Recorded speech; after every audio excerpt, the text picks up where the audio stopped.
Howdy y'all, this is Kurt Cap here again this week. We're going to do a little walnut pot. This is a piece of limb wood. It is positioned in the lathe in the opposite direction you would normally. It's sort of done the same way as you would do a bowl, except it is the entire branch. So we'll get a little bit of a shape to the outside so we can put a tenon on it so we can get a hold of it. So we'll shape the bottom half of it from this mounting. We'll do a little bit on the top, but most of the top will be done once we flip it around into a chuck.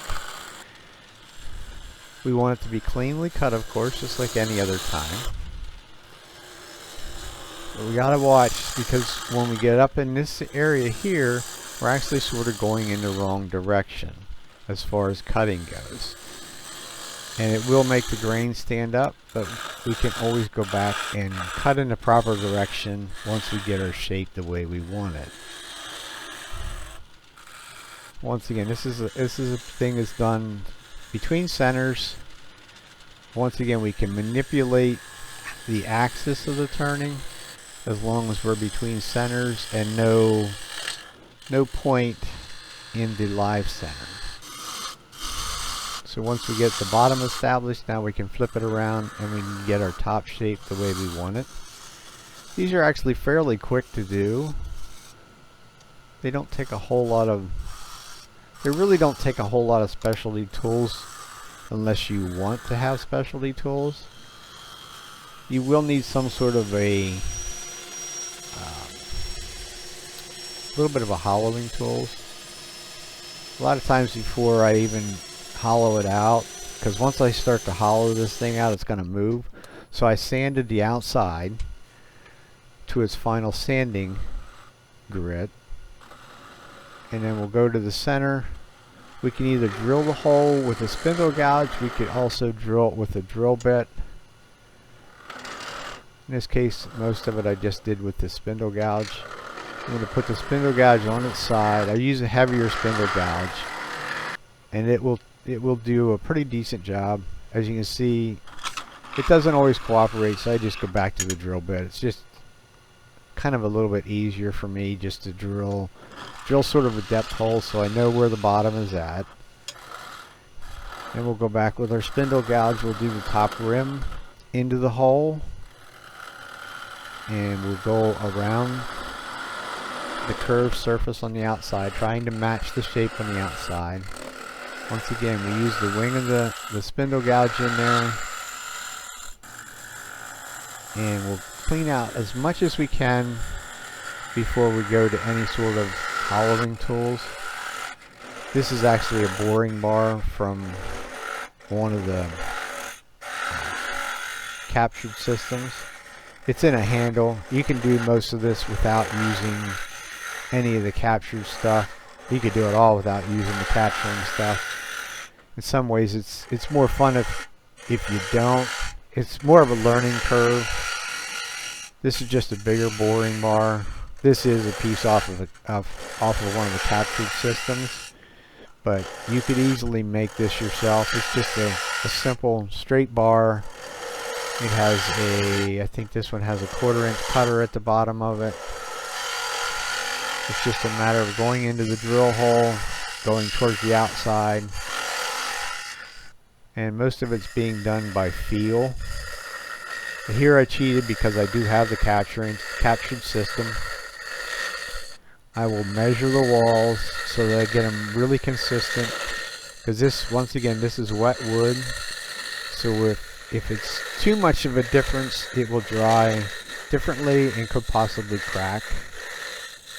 So what you can't see, or you get glimpses of, is there's a laser attached to that. So I'm watching the laser on the left side of the piece, and we just go in and follow the outside and make the outside the same as the inside, and then we're good. Eventually I will switch over to a scraper on a bent bar to try and clean up the inside a little bit. I don't necessarily worry that the inside is pristine smooth. You just want it to be a little less rough than what it would be using those small hollowing cutters. because I do not sand the inside. I will sand this rim and maybe around the corner where somebody's going to put their fingers at. You just have to be a little bit careful. Use a stick, cut a slot in a stick, and you can put the stick in there rather than sticking your fingers in there. So in order to cut the bottom of these things off and finish up the bottom, you need to basically create a long dowel rod. So I just got a sacrificial piece. I shouldn't say scrap because there's no such thing as really scrap, but we'll make it so that this dowel will go the whole way to the bottom of the piece rather than a cone at the top, which would be another way of doing it. But when you do the cone at the top, then you're putting all the pressure on that top piece. So this way, if I run a dowel the whole way to the bottom, as you see, the wings do not touch that piece up there. It makes it a little bit less likely to mess something up at this stage of the game. I will give it a little bit of a concave on the end so that it's sitting on less of a surface area. Maybe round it over so it doesn't leave big marks in the bottom, because that's something that somebody may be able to see.